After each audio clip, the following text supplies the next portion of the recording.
پاک پڑھا، رب تعالیٰ کی حمد کی اور نبی صلی اللہ تعالی علیہ وآلہ وسلم پر درود شریف پڑھا، نیز اپنے رب سے مغفرت طلب کی تو اس نے بھلائی اس کی جگہ سے تلاش کر لی۔ صلو علی الحبیب صلی اللہ تعالی علی محمد صلی اللہ تعالی علیہ وآلہ وسلم۔ حضور اگر کوئی اسی حدیث پاک کو سمجھنا چاہے تو کیا طریقہ کار ہے کہ قرآن پاک پڑھا، حمد کی، درود پاک پڑھا، مغفرت طلب کی، تو کیا الفاظ کیا ہوں گے، اس کا طریقہ کار کیا ہوگا؟ اور یہ آخری جو جملہ ہے بھلائی اس کی جگہ سے تلاش کر لی، اس کا کیا مطلب ہے؟ الحمدللہ رب العالمین والصلاة والسلام علی سید الانبیاء والمرسلین، اما بعد فاعوذ باللہ من الشیطان الرجیم، بسم اللہ الرحمن الرحیم، الصلاة والسلام علیکہ یا رسول اللہ وعلی آلہ وصحبہ یا حبیب اللہ۔ دیکھیں حدیث پاک کی شرح تو جو شارحین حدیث نے کی ہوگی وہ اپنی جگہ پر ہے۔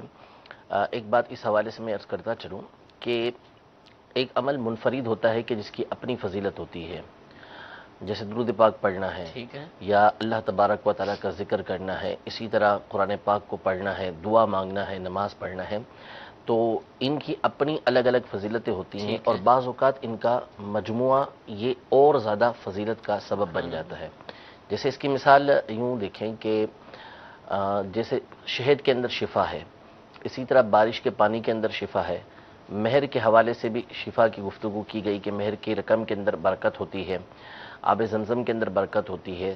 تو فتاوی رضویہ میں سیدی اعلی حضرت امام اہل سنت نے 23ویں جلد کے اندر راد القحط کے اندر آپ نے یہ مفسرین کے حوالے سے لکھا کہ مختلف چیزوں کا مجموعہ، اگر یہ شہد، بارش کا پانی، مہر کی کچھ رقم سے وہ شہد خریدے، اس میں بارش کا پانی ملائے، تو یہ مجموعہ مل کے، خیر کا مجموعہ مل کے اس کے لیے اور زیادہ باعث برکت ہو جاتا ہے۔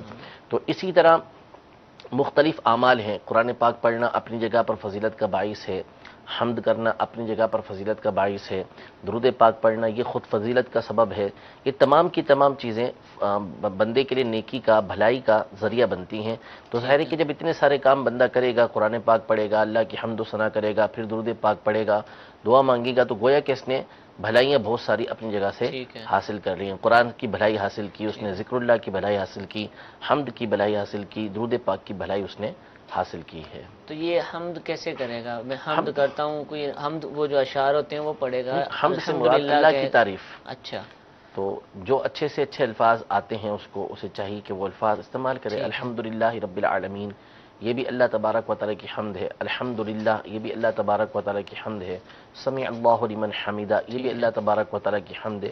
سمع اللہ لمن حمیدہ حمدا طیبا مبارکا فیہ، یہ بھی اللہ تبارک و تعالیٰ کی حمد ہے۔ اللہم لک الشکر ولک الحمد، یہ بھی اللہ تبارک و تعالیٰ کی حمد ہے۔ اے اللہ تمام تعریفیں تیرے لیے ہیں، اے اللہ تمام خوبیاں تیرے لیے ہیں، یہ بھی اللہ تبارک و تعالیٰ کی حمد ہے۔ جیسے ہم پڑھتے ہیں الحمدللہ رب العالمین، یہ بھی اللہ تبارک و تعالیٰ کی اب اس کے بعد دعا مانگے، مغفرت طلب کرے جو حدیث پاک میں، تو یہ بھی ایک ہے کہ قرآن پاک کی تلاوت کے بعد ایک باقاعدہ دعا کا جو انداز ہے وہ اپنائے، تو اس حدیث پاک پر عمل کی نیت بھی کر سکتا ہے۔ بالکل اس طرح مشہور ایک روایت نسائی شریف کی یہ ہے کہ کسی شخص کو حضور علیہ الصلوۃ والسلام نے اللہ کی حمد و ثنا اور نبی کریم صلی اللہ علیہ وسلم پر درود پاک پڑھتے ہوئے سنا، تو فرمایا کہ اب اللہ تبارک و تعالیٰ سے مانگو۔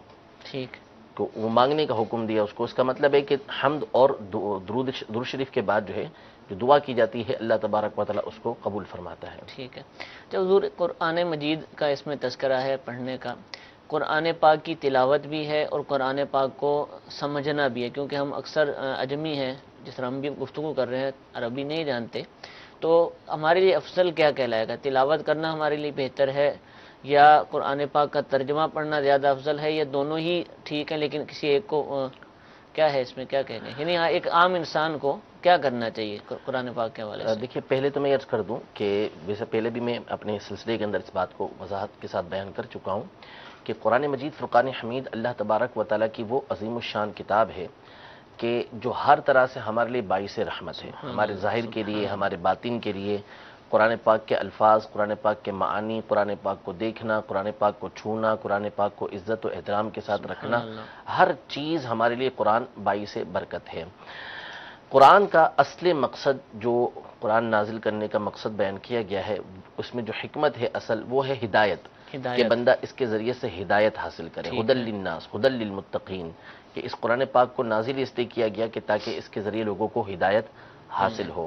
تو اصل مقصد قرآن پاک کا ہدایت حاصل کرنا ہے. تو بندہ جب اس میں غور و فکر کرے گا، تدبر کرے گا، اس کو پڑھے گا، اس کا ترجمہ پڑھے گا، اس کی تفسیر پڑھے گا. ترجمہ فقط نہیں، فقط ترجمے کے ذریعے عام آدمی نہیں سمجھ سکتا، کہ عام عالم بھی نہیں سمجھ سکتا، ایک عام مفتی بھی اس کو نہیں سمجھ سکتا. اس کے لیے جو علوم چاہیے وہ ایک الگ ہی علوم ہوتے ہیں. تو اس لیے جو مفسرین ہیں ان کی تفسیر کو پڑھنا توجہ کے ساتھ، اور تفسیر بھی ان کی پڑھنا کہ جو معتمد علماء ہیں، جیسے علماء اہل سنت ہے. اور ہماری آسانی کے لیے مثلا تفسیر صراط الجنان ہے، صراط الجنان، ٹھیک ہے. تو یہ بندہ پڑھے گا تو اس کے اندر جس انداز میں مفہوم بیان کیا ہے مفتی صاحب دامت برکاتہم العالیہ نے، بڑے خوبصورت انداز میں، جو اصل مقصد اس کا جو میں سمجھ سکا ہوں اور بتایا بھی مجھے، کہ اصل مقصد ہے کہ اس کے ذریعے سے قرآن ہدایت ہم حاصل کریں. کہ آپ جگہ جگہ دیکھیں گے کہ اس میں آیت کو بیان کرنے کے بعد تنبیہ کی جاتی ہے کہ دیکھیں اس قرآن پاک میں اللہ تبارک و تعالیٰ کیا ارشاد فرما رہا ہے، کافروں نے اس طرح کیا تو پھر ان کے لیے کیا نتیجہ نکلا.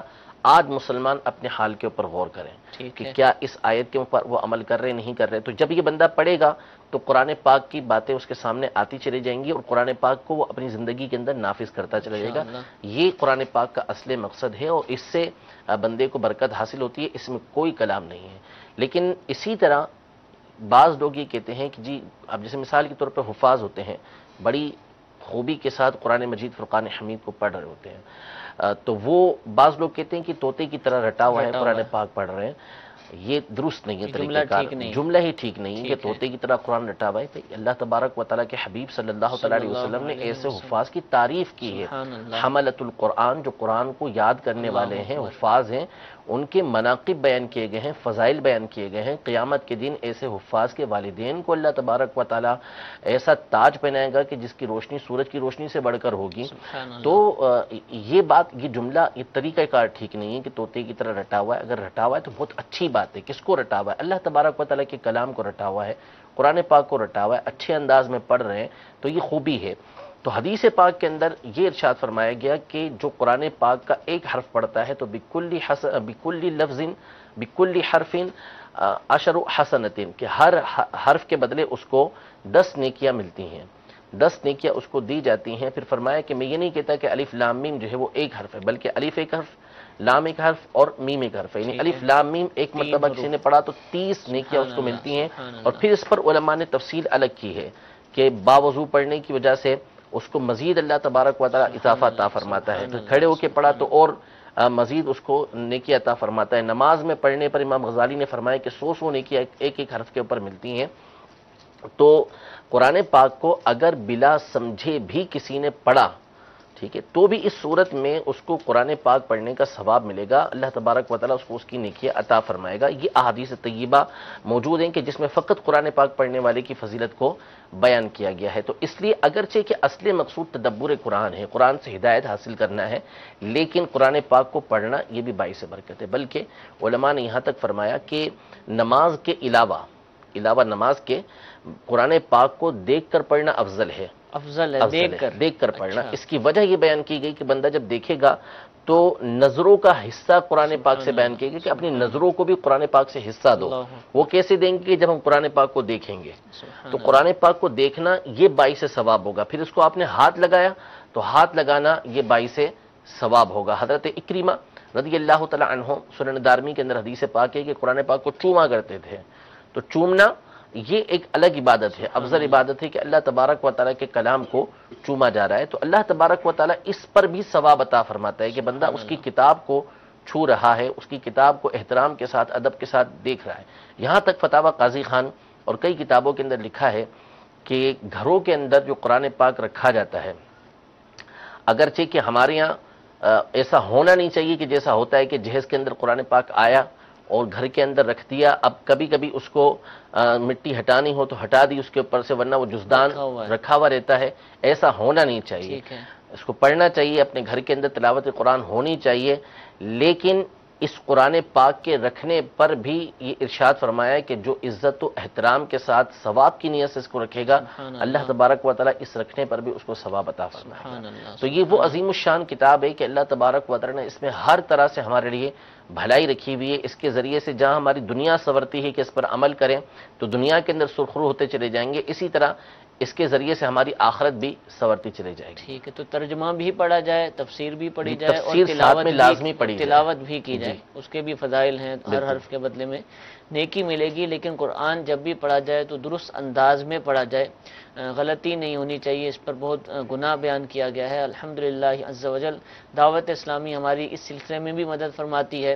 بارہا ہم نے مدرسۃ المدینہ برائے بالغان کے الفاظ سنے ہوں گے۔ الحمدللہ جہاں مدنی منوں کے لیے، مدنی منیوں کے لیے مدرسۃ المدینہ جز وقتی، کل وقتی دنیا بھر میں الحمدللہ موجود ہیں، جہاں ناظرہ کی تعلیم، قرآن پاک حفظ کرنے کی تعلیم دی جاتی ہے۔ ساتھ ہی ساتھ جو ہمارے بالغ اسلامی بھائی ہیں اور یہیں اسلامی بہنیں بھی، ان کے لیے بھی مدرسۃ المدینہ برائے بالغان کا اہتمام ہوتا ہے۔ اسلامی بہنوں کے لیے تو مختلف گھروں پر مناسب جگہوں پر پردے کے ساتھ اہتمام ہوتا ہے، اور اسلامی بھائیوں کے لیے مساجد کے اندر الحمدللہ یہ مدرسے لگائے جاتے ہیں۔ عموماً عشاء کی نماز کے بعد ہوتے ہیں، لیکن حسب ضرورت بعض جگہوں پر دیگر نمازوں کے بعد بھی یا نمازوں کے علاوہ اوقات میں بھی الحمدللہ اس کا اہتمام ہوتا ہے، جس میں نہ صرف قرآن پاک کو صحیح انداز میں پڑھنا سکھایا جاتا ہے، ساتھ ہی ساتھ فرض علوم بھی سکھائے جاتے ہیں۔ الحمدللہ فرض علوم کی ممکنہ صورت میں جو ہمارا کورس ہوا تھا اس کے بیانات بھی سنائے جاتے ہیں، اس کے علاوہ بھی مسائل سکھائے جاتے ہیں، سنتیں اور آداب بھی سکھائے جاتے ہیں، مختلف مسنون دعائیں بھی سکھائی جاتی ہیں۔ یعنی ایک بہت پیارا مجموعہ ہے کہ جو کم وقت کے اندر، تھوڑے سے منٹس کے اندر ہم الحمدللہ مدرسۃ المدینہ برائے بالغان میں سیکھ سکتے ہیں۔ تو جو اسلامی بھائی قرآن پاک پڑھنا جانتے ہیں یا نہیں جانتے، سب سے مدنی التجا ہے کہ آپ اس مدرسے میں ضرور شرکت کریں۔ انشاءاللہ اس کی برکت سے قرآن پاک کی تعلیم حاصل کرنے، عام کرنے کا جذبہ ملے گا، اور جن اسلامی بھائیوں کو یہ سہولت دستیاب نہیں، کسی ایسے ملک میں ہے، کسی ایسی جگہ میں ہے کہ جہاں فی الحال ایسے مدارس کا اہتمام نہیں ہے، تو وہ آن لائن انٹرنیٹ کے ذریعے، مدرسۃ مدینہ آن لائن کے ذریعے قرآن پاک کی تعلیم حاصل کر سکتے ہیں۔ اس کی تفصیلات جاننے کے لیے دعوت اسلامی کی ویب سائٹ پر مدرسۃ المدینہ آن لائن کا جو لنک ہے اس پر آپ کلک کیجئے، انشاءاللہ اس کی مزید معلومات حاصل ہوں گی۔ اللہ تعالیٰ ہم سب کو عمل کی توفیق عطا فرمائے۔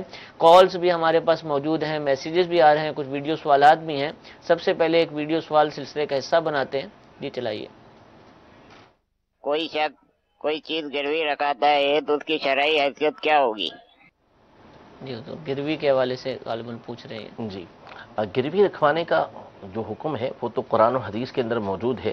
سفر کے حوالے سے تو سورہ بقرہ کے اندر فرحان مقبوضہ فرمایا کہ اگر تم سفر کے اندر ہو، کوئی گواہ وہاں پر موجود نہیں ہے تو گروی رکھوا دو، فرحان مقبوضہ، کوئی چیز رہن رکھوا دو، گروی رکھوا دو جس پر قبضہ کیا ہوا ہو۔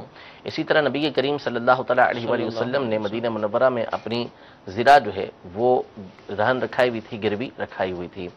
تو رہن رکھنے میں کوئی مسئلہ نہیں ہے، یعنی رہن کا مطلب یہ ہوتا ہے، گروی رکھنے کا مطلب یہ ہوتا ہے کہ آپ نے کسی کو قرض دیا، کوئی چیز دی ہے، اور اس کی ضمانت کے طور پر آپ نے کوئی چیز اس سے ایسی لے لی کہ آپ کا قرض محفوظ ہو جائے کہ اب یہ کھائے گا نہیں، اگر بالفرض یہ نہیں دیتا تو یہ چیز آپ کے پاس بطور گارنٹی موجود ہے، بطور ضمانت موجود ہے، تو یہاں تک تو بات درست ہے، اس میں کوئی حرج نہیں ہے۔ لیکن ہمارے یہاں اس کے اندر ایک جو غلط طریقہ کار رائج کیا ہوا ہے جس کے ذریعے سے سود بنتا ہے، وہ یہ ہے کہ کوئی چیز گروی رکھی، مثال کے طور پہ مکان بہت کثرت کے ساتھ گروی رکھے جاتے ہیں کہ کسی نے قرض لیا، اب قرض لینے کے اوپر اس کو مکان گروی رکھوا دیتا ہے، تو اس میں اب ہوتا یہ ہے کہ جس نے گروی دیا ہے، جس نے قرض دیا تھا، اس نے دوسرے کا مکان اپنے پاس لے لیا، تو اب یا تو وہ خود اس میں رہنا شروع کر دیتا ہے یا اس کو کرائے پر چڑھا دیتا ہے، جس سے وہ کرایہ اٹھاتا ہے، نفع اٹھاتا ہے۔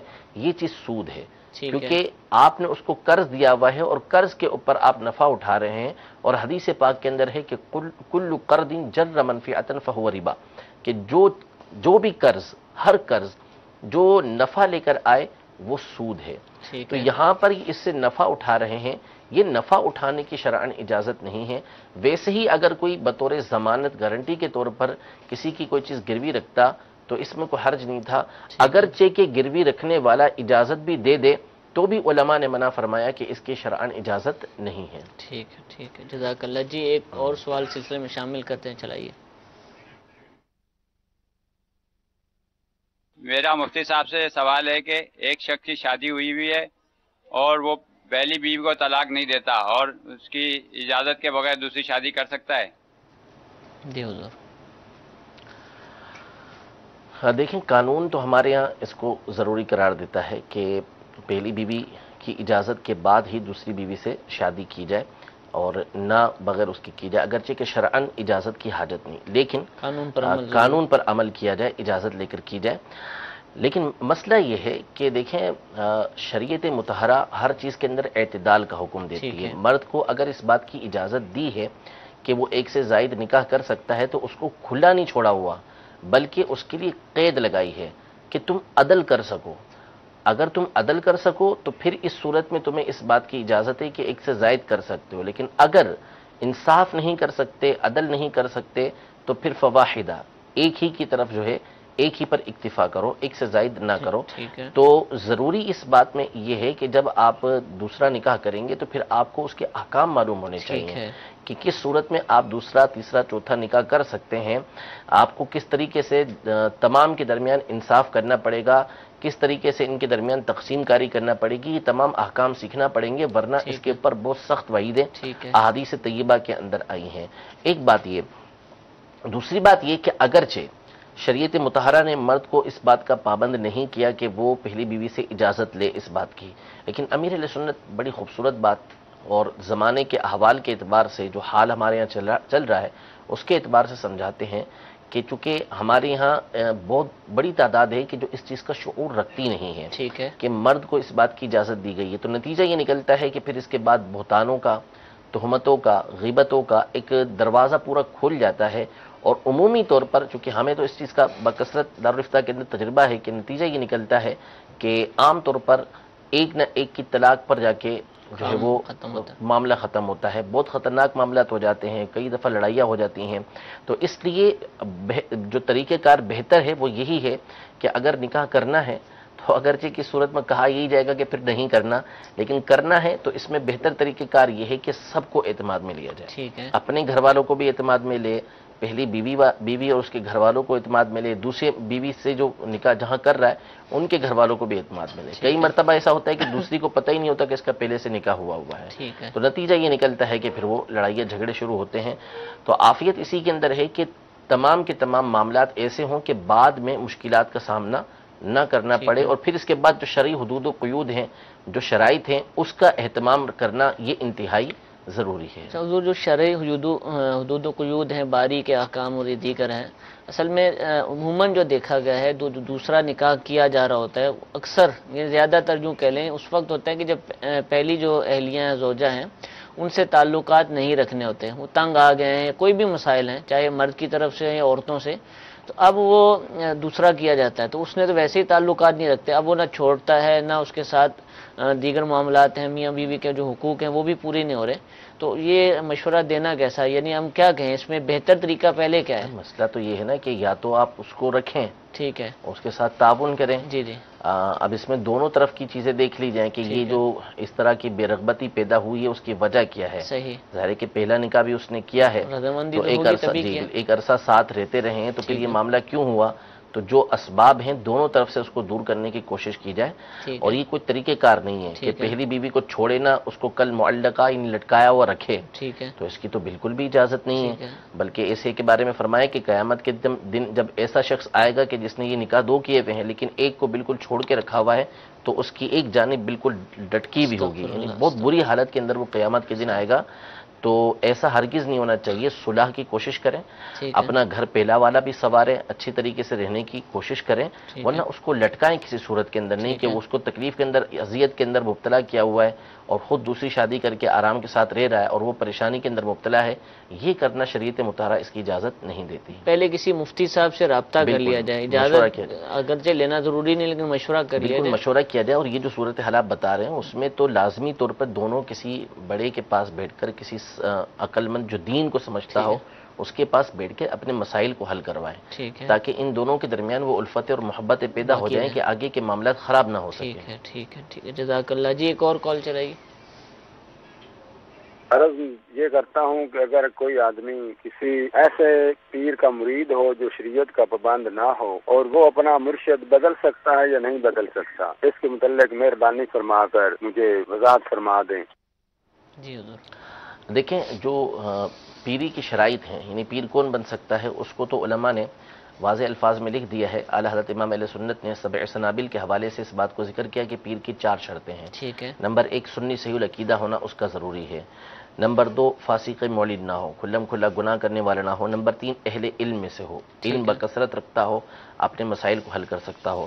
نمبر 4، اس کا جو سلسلہ بیعت ہے وہ متصل ہو، یعنی اوپر تک نبی کریم صلی اللہ علیہ وآلہ وسلم تک اس کا سلسلہ بیعت کا جا رہا ہو، یہ ضروری ہے۔ تو یہ 4 شرطیں جس پیر صاحب کے اندر پائی جاتی ہیں، اس کی بیعت کر لی ہے تو اب بیعت توڑنے سے علماء نے منع فرمایا۔ ٹھیک ہے، بلکہ اعلیٰ حضرت امام اہل سنت فرماتے ہیں کہ اپنے دل کو اگر بالفرض اس کے دل کے اندر محبت کم ہو رہی ہے تو دل کو ڈانٹے اور اپنے آپ کو اس پیر کی محبت کی طرف جبرن مائل کرے، ٹھیک ہے، اور باتیں وہ سنے، وہ انداز لے کر آئے کہ بندہ اپنے پیر سے محبت کرنے لگے، تو اس طرح بیعت سے پھرنے کی شرعاً اجازت نہیں ہے، جبکہ پیر شرائط والا ہو۔ اور یہ جو کہہ رہے ہیں کہ اگر وہ گناہ کرتا ہے یا جو فسق و فجور کرتا ہے، تو اگر اس کے اندر یہ شرائط نہیں پائی جاتی کہ واقعی وہ کھلم کھلا گناہ کرنے والا، تو پھر اس صورت میں تو وہ فاسق معلن ہوا، ٹھیک ہے، کہ وہ گناہ کر رہا ہے کھلم کھلا، کہ جس کی وجہ سے وہ فاسق قرار پا رہا ہے، اور فاسق معلن کھلم کھلا گناہ کرنے والا قرار پا رہا ہے، تو پھر تو اس کی بیعت رہی نہیں نا، ٹھیک ہے، کیونکہ وہ پیر ہی نہ رہا کہ جس کی بیعت کی جاتی ہے، تو وہ پیر نہیں،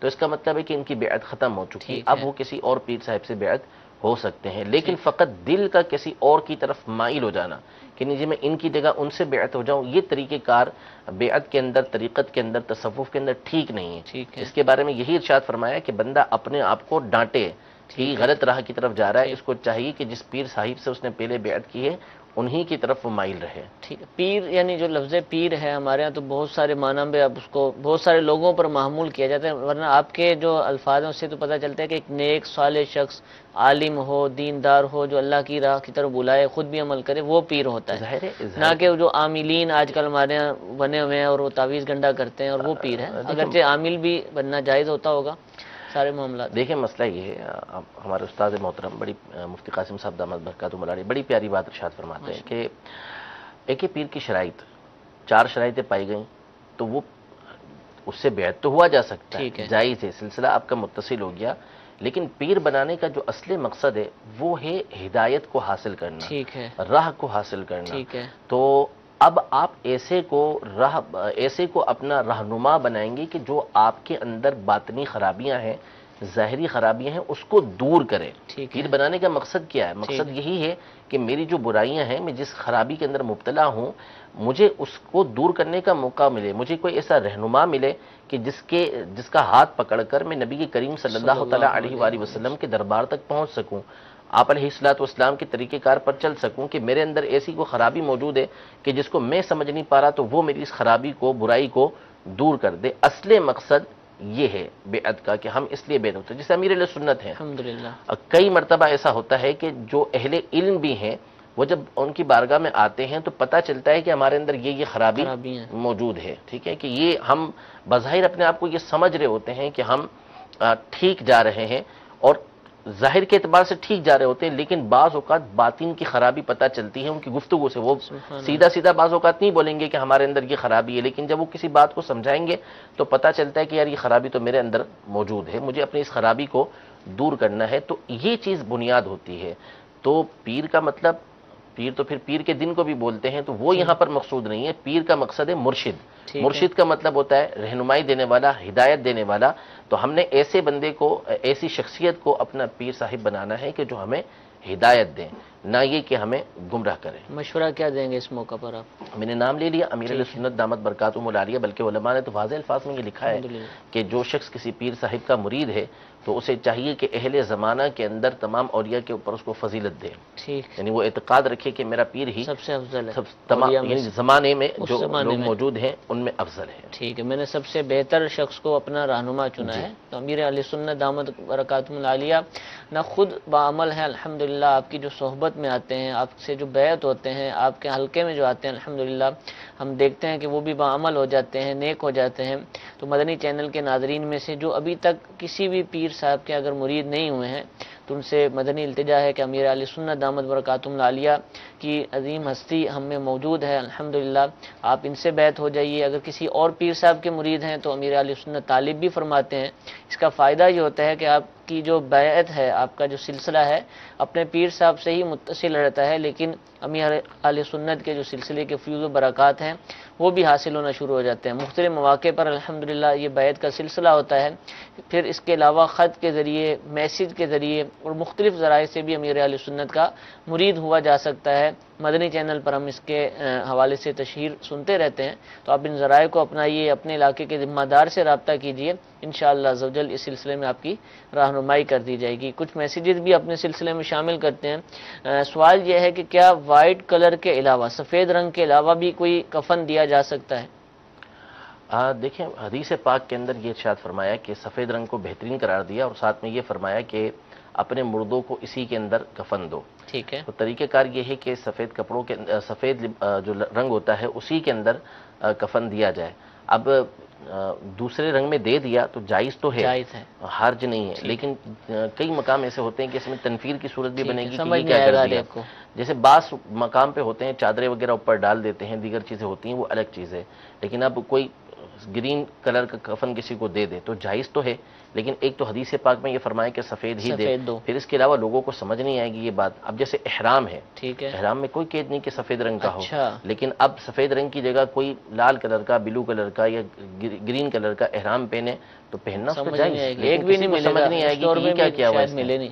تو اس لیے علماء ارشاد فرماتے ہیں کہ خروج عن العادت یہ مکروہ ہے، یعنی بندے لوگوں کی کو عادت سے نہ نہیں ہٹا جائے۔ نکلنا چاہیے، اس ٹھیک طرح ہے، جس طریقے سے وہ چل رہے ہیں بندے کو ویسے ہی چلنا چاہیے۔ اب مثال کے طور پر کفن ہے، اب کفن میں بہتر یہ ہے کہ بندہ جو اچھا کپڑا پہنا کرتا تھا، جیسے جمعے کے دن مرد پہنتا تھا یا عیدین میں پہنتا تھا کپڑا، اس کپڑے کے اندر اس کو کفن دیا جائے، ایسے کپڑے میں۔ ٹھیک ہے، عورت جو کپڑے پہن کر اپنے میکے جاتی تھی، ایسے کپڑے کے کپڑے اندر کی اس کو- کوالٹی جی، بتا رہے ہیں آپ۔ تو اس میں دیا جائے، لیکن اب ہم اس کوالٹی کا کپڑا اگر دیں گے تو بھی اس پر لوگ جو ہے وہ یہ کہیں گے کہ یہ کیا کر دیا۔ مثال کاٹن کو پہننا پسند کرتا ٹھیک ہے، یا کوئی اچھی والی واشنگ ویئر پہنتا ہے، اب اس کو اس کپڑے کے اندر آپ دیں گے تو تنفیر ہوگی، سمجھ یہ نہیں کیا- آئے گی آرے کو۔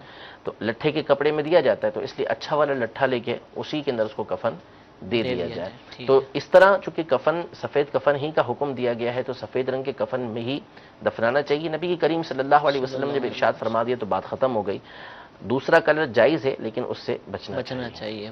ایک سوال اور جامعۃ المدینہ کے طالب علم نے پوچھا ہے، یہ لودھراں کے جامعہ کے ساتھ تعلق رکھتے ہیں۔ کوئی شخص یہ کہے کہ تو نے آسمان کو سر پر اٹھا لیا ہے تو اس کا کیا حکم ہے؟ کیا یہ کہنا ٹھیک ہے؟ یہ تو محاورہ ہے، محاورہ یعنی ہے۔ کوئی چیختا ہے، چلاتا ہے جھوٹ یا میرا کے شاید اعتبار سے پوچھنا چاہ رہے ہوں نہیں، گے۔ جھوٹ یہ تو اس میں یہ ہوتا ہے نا کہ چیخ چیخ کر اس نے آسمان سر پہ اٹھا لیا، بول بول کے اس نے آسمان سر پہ اٹھا لیا، تو اس محاورے میں کوئی حرج نہیں ہے، بول سکتا ہے۔ ٹھیک ہے، ٹھیک ہے جی۔ ایک ویڈیو سوال سلسلے میں شامل کرتے ہیں، چلائیے۔ میرا یہ سوال ہے کہ ذرائع بیانہ کے شرعی احکام کیا ہیں؟ بیانہ جس کو کہتے ہیں جی، یعنی بیانہ ہمارے یہاں رکھا جاتا ہے، جیسے مثال خاص طور پہ پراپرٹی وغیرہ جب خریدی جاتی ہے تو بیانے کی رقم پہلے سے لے لیتے ہیں، ٹھیک ہے، اس کو بیانہ ہی ہمارے یہاں پہ عام طور پہ بولا جاتا ہے۔ ٹوکن منی بھی ایک لفظ شاید اسی کے لیے بولا جاتا تو ہے، وہ پہلے سے لے لیتے ہیں، جی۔ تو ویسے تو یہ جائز ہے، اس میں کوئی حرج نہیں ہے، ٹھیک ہے، لیکن ہمارے یہاں پر اس میں ایک خرابی یہ ہوتی ہے جو عام طور پر رائج ہے ہمارے یہاں، کہ مثال کے طور پہ پہلے آپ نے بیانہ دے دیا 1 لاکھ روپیہ 2 لاکھ روپیہ، آپ نے فلاں سے یہ چیز خرید لی، مکان خرید لیا کہ بھئی یہ میں آپ سے خرید رہا ہوں اور اس کا ٹوکن یا اس کی یہ بیانہ آپ لے لیجئے۔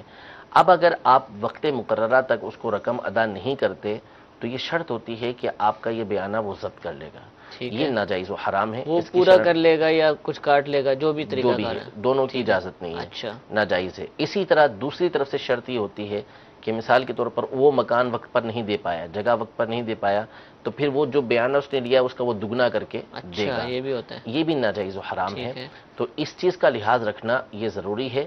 باقی یہ کہ رقم پہلے سے تھوڑی بہت دی جا سکتی ہے، آدھی دی جا سکتی ہے، پونی دی جا سکتی ہے، اس میں کوئی مسئلہ اس نہیں میں ہے۔ کوئی مسئلہ نہیں۔ جی ایک اور کال چلائیے۔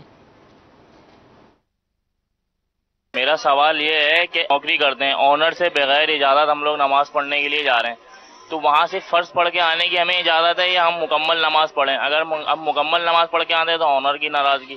تو اس کے حوالے سے مجھے بتائیں کہ کیا مطلب کس طریقے سے نماز ادا کی جائے، خالی فرض پڑھ کے آ جائیں یا پوری مکمل نماز پڑھیں؟ یہ میرا سوال ہے. جی دیکھیں پہلی بات تو یہ کہ آنر سے بغیر اجازت کیوں جا رہے ہیں، آنر کو بتا دیں.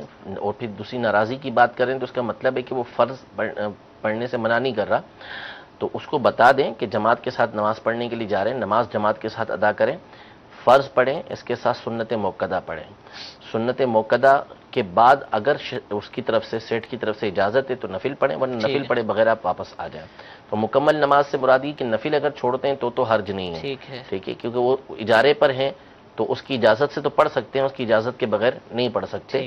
لیکن فرض، واجب اور سنت موقدہ یہ پڑھنا ضروری ہے. عشاء میں موجود ہے مثال کے طور پر، تو عشاء کے بعد کی جو سنتیں، 2 سنتیں ہیں، وطر ہے، وطر تو چلیں بعد میں بھی گھر جا کے بھی پڑھی جا سکتی ہیں، لیکن اگر ایسا ٹائم ہے کہ بعد میں نہیں پڑھی جا سکیں گی تو پڑھنا یہ ضروری ہوگا.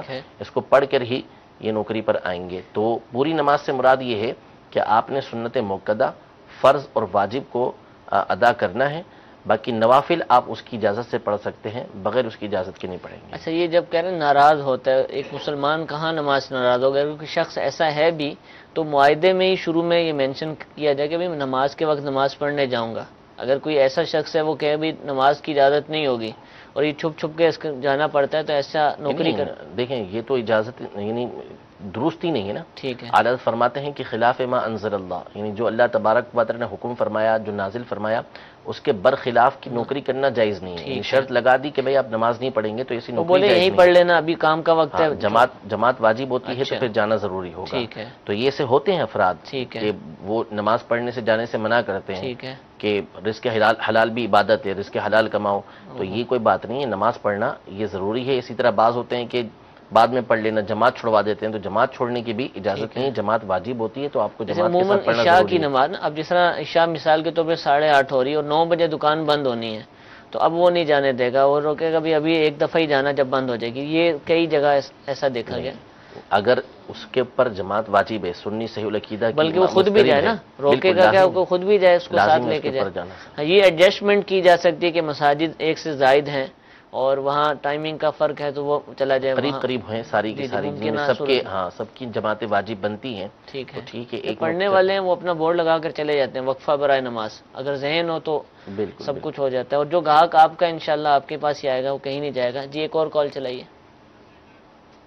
مسئلہ یہ ہے کہ میں کمپنی میں کام کرتا ہوں، وہاں پر ہر سال حج پہ بھیجتی ہے کمپنی. وہ میں حج کے پیسے جو کمپنی دے گی اس سے میں حج بدل والد صاحب کے نام سے حج کر سکتا ہوں؟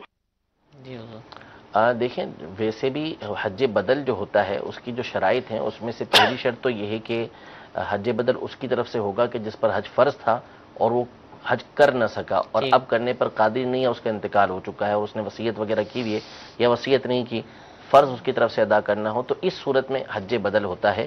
اور حج بدل میں یہ ہوتا ہے کہ اس کی طرف سے پیسہ ہوتا ہے، جو حج کروا رہا ہے اکثر پیسہ اس کی طرف سے ہوگا.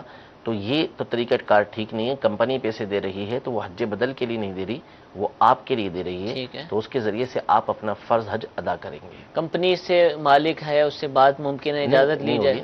نہیں ہوگا، کیونکہ وہ تو اس کی طرف سے پیسہ ہونا ضروری ہے. اچھا، اسی کا پیسہ ہونا، کوئی اس کی وراثت میں تھرڈ پرسن نہیں دے سکتا، اس طرح نہیں ہوگا، یا اس کے ورثاء دیں گے. یہ کہ سال ثواب کر دیا جائے. جی. دوسری بات یہ کہ یہ پوری کنڈیشن تو واضح کی نہیں ہے کہ والدین پر حج فرض تھا یا نہیں تھا. ٹھیک ہے، ٹھیک ہے، یہ بھی معلوم نہیں ہوتا تو اس کو حج بدل کا نام دے دیا جاتا ہے. میٹھے میٹھے اسلام بھائی، ہمارے سلسلے کا وقت اختتام کی طرف ہے. الحمدللہ آج 22 رجب المرجب ہے اور 22 رجب المرجب کو الحمدللہ مدنی چینل پر اعلان تھا کہ جلوس معاویہ رضی اللہ تعالیٰ عنہ، امام حضرت امیر معاویہ رضی اللہ تعالیٰ عنہ کے سلسلے میں ان کے سال ثواب کے لیے انشاءاللہ عزوجل کچھ ہی دیر کے بعد مدنی چینل پر ہم اس کا نظارہ دیکھیں گے. عالمی مدنی مرکز میں اس کا اہتمام کیا گیا ہے. جو اسلامی بھائی عالمی مدنی مرکز فیضان مدینہ میں تشریف لا سکتے ہیں، یہاں حاضر ہو سکتے ہیں، وہ یہاں پر آئیے، انشاءاللہ وہ جلوس میں شرکت کرنے کا موقع ملے گا، اور اس کے بعد انشاءاللہ عز و جل اجتماع ذکر و نعت کا بھی اہتمام کیا گیا ہے۔ یہ سارا معاملہ انشاءاللہ مدنی چینل پر براہ راست نشر کیا جائے گا، اس کو دیکھنے کی نیت فرمائیے۔ جو شریک ہو سکتے ہیں ان کو چاہیے کہ وہ شرکت فرمائیں۔ اللہ تعالی ہم سب کو عمل کی توفیق عطا فرمائے۔ 9:15 بجے کم و بیش انشاءاللہ جلوس معاویہ کا آغاز ہو جائے گا۔ کل جمعرات ہے، اور جمعرات کو دعوت اسلامی کا ہفتہ وار سنت و برا اجتماع مغرب کی نماز کے بعد شروع ہو جاتا ہے، اس میں بھی شرکت کی نیت فرمائیے۔ مدنی چینل پر بھی براہ راست نشر کیا جاتا ہے، جہاں اجتماع کا سلسلہ نہیں ہے جس علاقے میں، تو وہ مدنی چینل پر دیکھنے کی ترکیب فرمائیں۔ جمعرات والے دن جو دارالفتح اہل سنت کا سلسلہ ہے وہ اس عصر کی نماز کے بعد براہ راست نشر کیا جاتا ہے، تو آپ اس کو اس کے مقررہ وقت میں دیکھنے کی نیت فرما لیں۔ اللہ تعالی ہم سب کو عمل کی توفیق عطا فرمائے، آمین بجاہ النبی الامین۔ صلو علی الحبیب صلی اللہ تعالی علی محمد صلی اللہ علیہ وسلم۔ گزارے کیسے زندگی، آؤ علماء سے پوچھ لیں، آئے جو مشکل پیش کوئی، آؤ علماء سے پوچھ لیں۔ اے عاشقان صحابہ و اہل بیت، یوم امیر معاویہ مبارک ہو۔ حضرت سیدنا امیر معاویہ رضی اللہ تعالیٰ عنہ کی خدمت میں سوال ہوا